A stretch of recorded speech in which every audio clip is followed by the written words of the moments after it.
my statutes, and my laws. That is the structure of all Western law. You start out with the law. In this case, it's the Torah. That's the word there. The law. The law is interpreted in statutes. The statutes are divided into commandments or ordinances, and then finally you have your duties and your obligations, which are sort of a cultural thing with the law. So that sums up the Western law there in that one verse in Genesis. So we were talking about that last night. So it's the 26th chapter of Genesis, verse 5. So that was left over from something we were talking about last night in the Wednesday night class. So, if there are no other questions, then I will start in on. We were looking at the 11th chapter last week, and the 11th chapter is basically a retelling of the history of the Middle East during that turbulent time when um, when the Medo-Persian Empire was starting to weaken, and Alexander the Great and the Greeks were coming in and starting to take over. And it was a very turbulent time. It was not a peaceful, it was not a sudden thing. It was very turbulent. And when you read the history of that time, it is with kings making alliances and then going back on them. Uh, one and remember, this is the Greek Empire was divided when Alexander died. The Greek Empire was divided amongst his generals. So you had four of the main generals that ended up as being the main rulers. So you had four different sections after Greece took care of Persia.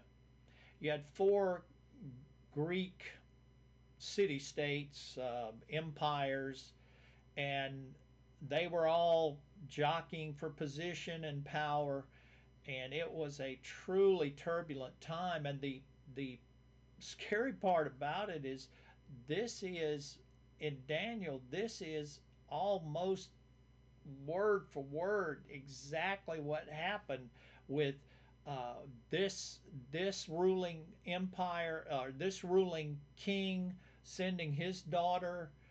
It was the king of the north, the Seleucian king, sending his daughter down to Egypt to marry one of the Ptolemies, and then the daughter sided with the Ptolemies against her father, and it was just one thing after another. I think Tom described it as an episode of Dallas, and since we're all about the same age, we remember Dallas. So it was just a turbulent time in the history of the world. And the scary part about it is how accurate Daniel chapter 11, and that's one of the reasons that the modern biblical um, uh, intelligentsia, the modern biblical writers and thinkers, and uh, they cannot abide with somebody living in 600 BC writing about history that was happening in 100 BC. There's 500 years difference, and they just cannot see that somebody in 600 could see how clearly see clearly the history that was going. They just cannot comprehend that. So that's why Daniel is a very controversial book. It was not a controversial book back before, um, say, the 1500s when the Enlightenment period came. It was not a controversial book way back. None of the early church fathers had a problem with it. They understood that Daniel through God saw exactly what was going to happen. He was told it by the angel. The angel told it to him. So it is a very hard book for the modern sensibilities. They just cannot see somebody being able to see the future that clearly. So if you do look at the history of that period in time of the fall of the Persian Empire, and then the rise of the Greek empires, um, you get a real scary view of how accurate Daniel is, and it's very accurate until you get down towards the end of chapter 11. And in chapter 11, he goes from a very specific description of things to something that's a little more general.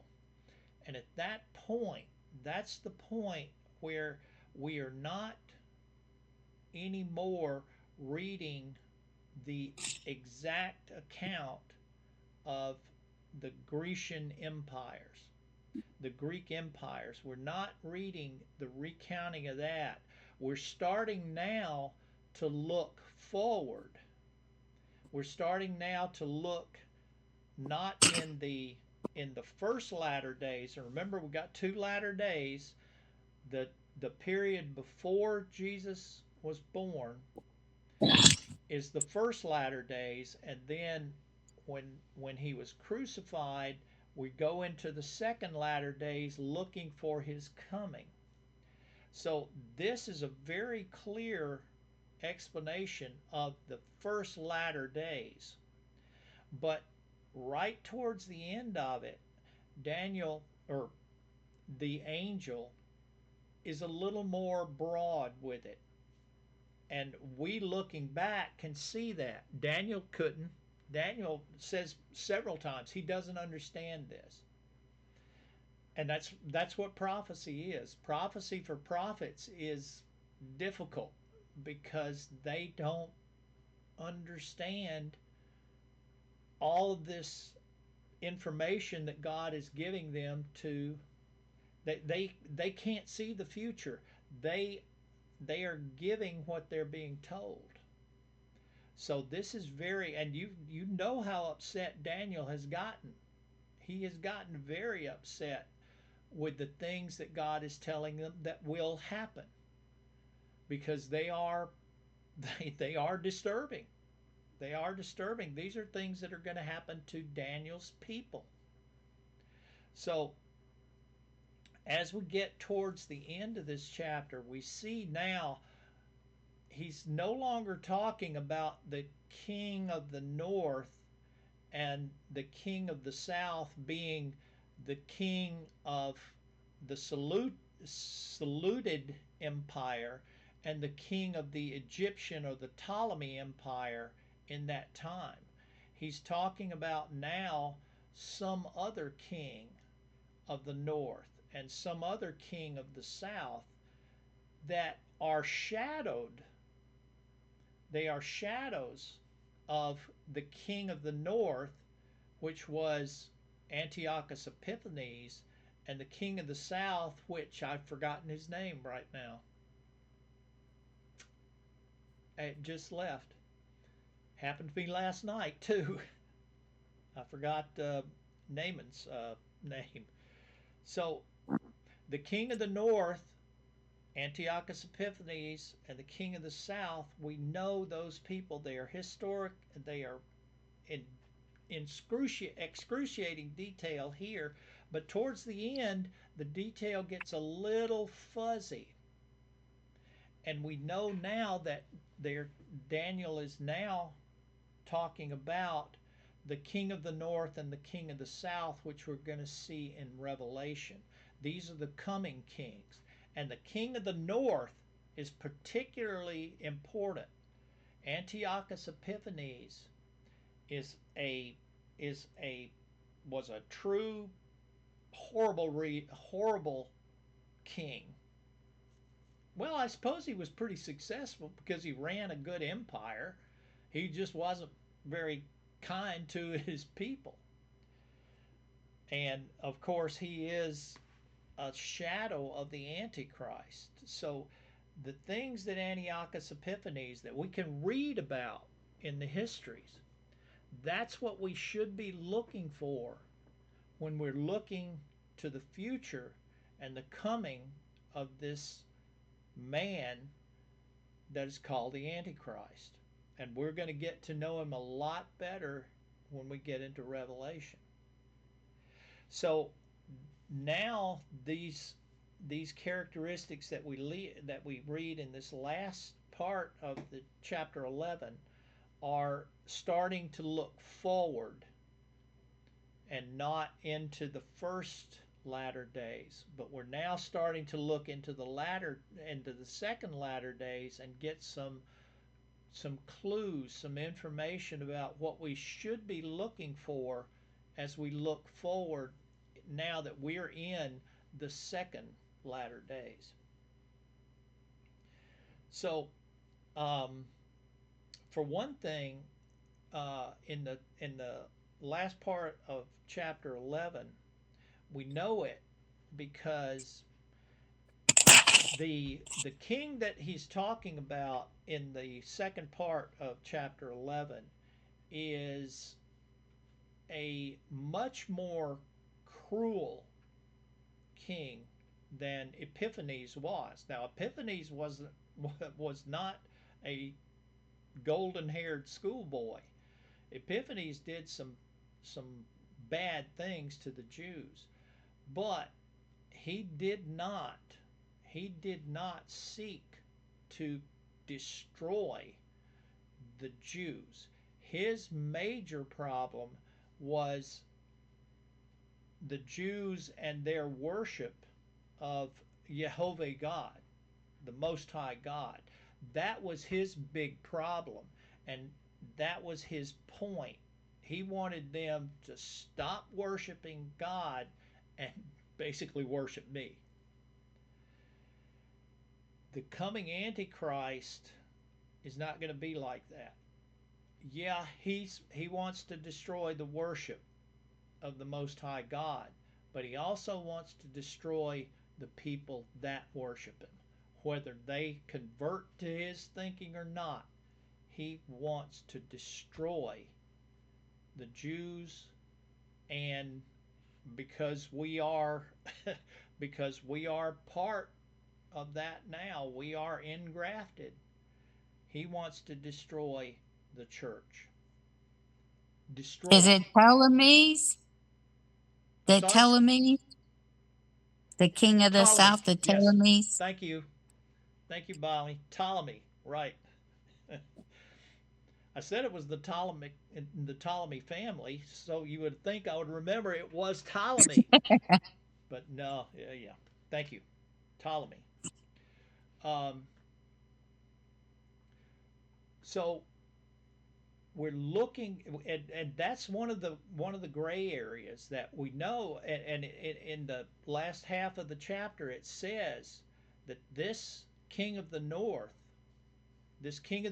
that we were talking about in the first part of chapter 11, is going to seek to destroy the holy ones. So we know he's not talking about Antiochus now. He's not talking about Antiochus. He's talking about the Antichrist. So that's one of the clues.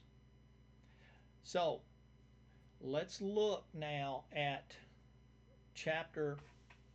Well, let's look at this last chapter, this last paragraph in chapter 11. So I'm gonna start at the yeah, I'm gonna start at verse 40 in chapter 11, and we'll read to the end of the chapter. Um, at the time of the end. Now, when you see that, and I read 4 words and stop. At the time of the end, that is not. You read that and you think, oh, he's talking about the end of days. Not exactly, because when he says the end of days, that is the end of human history. This is when Jesus comes back and everything is set right, the end of days. This is talking at the time of the end.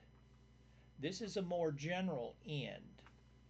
He's talking about the end of the second latter days. And of course, by extension, he's talking about the end of the first latter days too, because this is sort of both of these kings of the north here.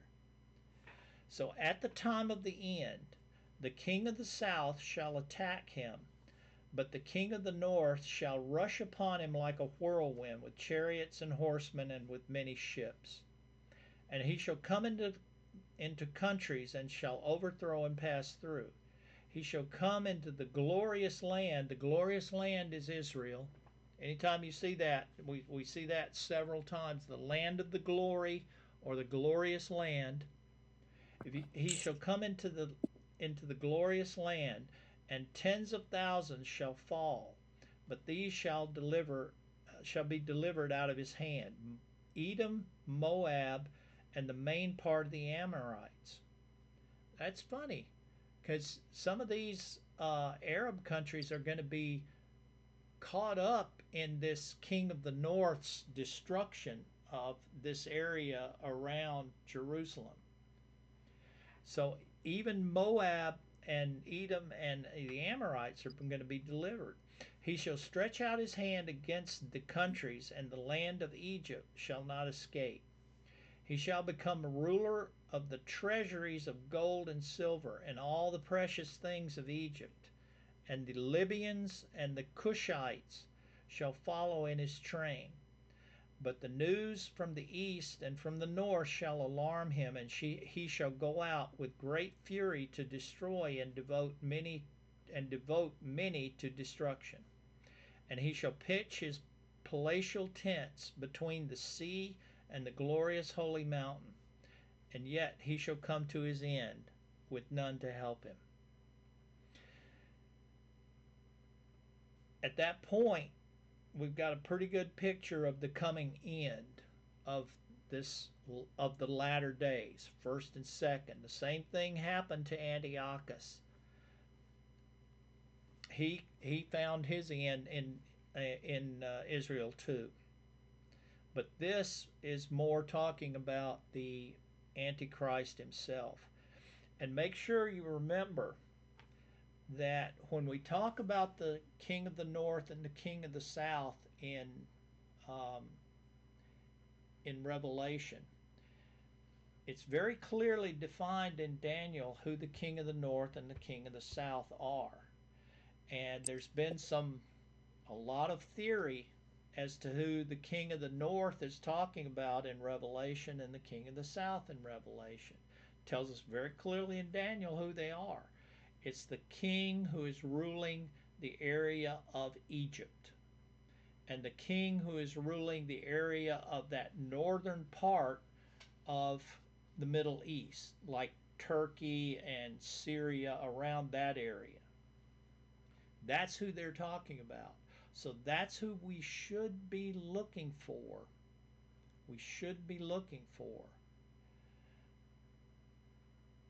There's a lot of theory that this coming king of the north is Russia. There's been theory that it's China. And there are some theory that it's the European Union. I can't say. I can't see into the future. But I'm relying on the Bible. And the Bible tells me that the king of the north came from that northern Greek empire in Mesopotamia, Turkey, that area. So that's who I'm going to be looking for, because that's what the Bible says. And I'm not smart enough to know anything other than the Bible. Also, he mentions Egypt, so we should be looking for the king of the south being in Egypt, in around in that area in northern Africa. But he also mentions a couple of other uh, that he shall become ruler of the treasures of gold and silver and all the precious things of Egypt, and the Libyans and the Cushites. So, in addition to Libya, I'm sorry, tip my hand. In addition to Egypt, we should be looking to to Libya and also to the Cushites. The the Cush was one of the grandsons of grandsons. I think it's grandson of Noah. Remember, we were talking about Yavon, one of the grandsons of Noah. That when Yeah. they refer to Greece, they talk about Yavon. It's not. They don't say Greek. The Hebrew is Yavon, who was a grandson of Noah, whose whose people settled in that southern part of the Mediterranean Sea. We saw that on the map last week. Cush was another grandson of Noah, I believe, if I'm remembering correctly. He might have been great grandson, but I think his grandson. The Cushites went into the part of Africa that we call now Ethiopia. So when they say Cush, they're talking about that southern northern Africa country um, of Ethiopia. So the names are important. We need to be looking for they use the names here. They are real names of real people at this time when the book was written. So we know where to look now. We know where to look. Chapter 12. At this time. Now, at this time points back. The reason I started reading in verse 40 up there, it says, at the time of the end. So, at the time of the end of this, of the latter days, first and second, it's what they're talking about that's going to happen here. Chapter 12 says, at that time, meaning at the time of the end that he's talking about up here, where all this is happening to the Amorites, the Moabites, the Egyptians, the Libyans, the Cushites, all of this is happening. At that time shall arise Michael, the great prince who has charge of your people. Now, at this point, when somebody of Michael's stature arises, that means that Michael is about to pass judgment. Michael, since he is the archangel, as near as we can figure, he is the archangel in God's council. And Michael, as it said before, it's saying it again, the great prince who has charge of your people. This archangel, his duty is to represent Israel, the Jews, in God's heavenly council. So Michael is about to stand up and pronounce judgment. And there shall be a time of trouble, such as never been seen since there was a nation until that time. But at that time, your people is Daniel's people. Now, this is the Jews, shall be delivered. Every one whose name shall be found written in the book.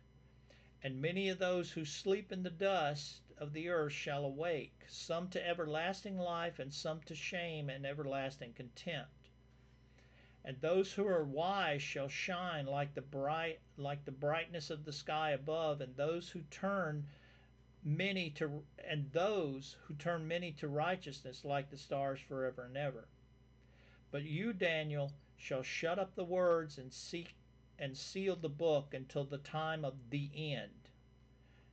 Many shall run to and fro, and knowledge shall increase. A lot of people think this is talking about um, the rapture. but I don't think so, because you'll notice, and it says in verse 2, it says, and many of those who sleep in the dust of the earth shall awake. It doesn't say all, it says many. And it's a very, there's a Jewish word for all and there's a Jewish word for many. This is the Jewish word for many. Many of those who sleep. So this is not this general resurrection here. This is some. And who they are, don't know. We'll have to wait. But this is a definite, and this is one of the few places in the Old Wouldn't Testament. it be the believers? Because not all of them in the dust are the believers. Right, and it does say that. It said, and listen to it carefully. Let's read it again. Uh, but at that time your people shall be delivered, everyone whose name shall be found written in the book. So these are people Yeah. written in the book of life.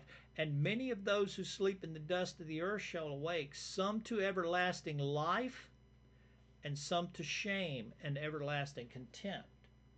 So this is a general resurrection of not only believers. This is a general resurrection of many people who are in Sheol, in the grave. This is a description of the grave. So, and like I said, this is one of the few places in the Old Testament where resurrection is specifically talked about. Remember, the Sadducees didn't believe in a resurrection because it wasn't in the Old Testament. Well, there it is right there. Their point was it wasn't in the Torah. Okay, you got us there. But here the prophet Daniel is talking about a resurrection of those in Sheol, in the grave. So this is a very specific set of people who are at the time of the end of the latter days, not the end of everything, the end of the latter days, are to be awakened from the grave, and some shall be awakened to everlasting life, and some shall be awakened to everlasting shame. So something's going to happen, and in Revelation we'll see this again. So let's keep chapter 12 in our minds. And it says, but you, Daniel, shall shut up the words and seal the book. That doesn't mean in Hebrew, doesn't mean shut it up, hide it, and don't let anybody see it. It basically means you are to write the end at the end of the book and to seal it as complete. So this is because he turns around and says that many shall run to and fro and knowledge shall be increased. So this book is written so that we will understand what's going on, and Daniel is to complete it and seal it as complete and to keep it available to people so that they can read what's going on. And then there is a couple of paragraphs to the end, and I want to talk about them, but we're almost at the end of the time. So I'm going to start next week with verse 9, and I'm going to finish chapter 12 first few minutes of next week. Then we'll answer questions, and we'll go over the outline of Daniel to make sure we understand the outline that we should have in our minds going to Revelation. Okay? So, that being said, do we have anything? I'm sorry? That that last sentence makes me think of the verse that and all will be known Yeah, when it says the knowledge shall increase. Can that's can you exactly right. add Lori to the prayer list? Yes, yes, we talked I about her. she's very bad. Really? Yeah, she's so weak that her daughter's coming to give her a bath, Oh, and she don't know what's wrong with her. She thinks that's something with the fibromyalgia. Oh gosh, yeah, that's a horrid disease. All right, everybody, redouble your efforts with Lori. We need to we need to pay special attention to her. And All right, Milton's doing great. Milton's doing great. Yes, Glad to he hear he look that. he looks good, and he's doing great. Good to hear it. Good to hear it. All right, any other comments or questions? It All was right, a good lesson. thank you. We will finish next week, and we will go over the outline to make sure we've got it in our minds, and then we'll take Thanksgiving off and we'll start Revelation. All right, Yay! everybody, Thank have you, a Thank Norm. you. have a good end Have of a the good week, week. and Good weekend. let's Have a do it great again week Good next and week, good week. lesson, everyone. Norm. Thank you. Good Bye, Goodbye, luck. everybody. everybody. bye bye. Night.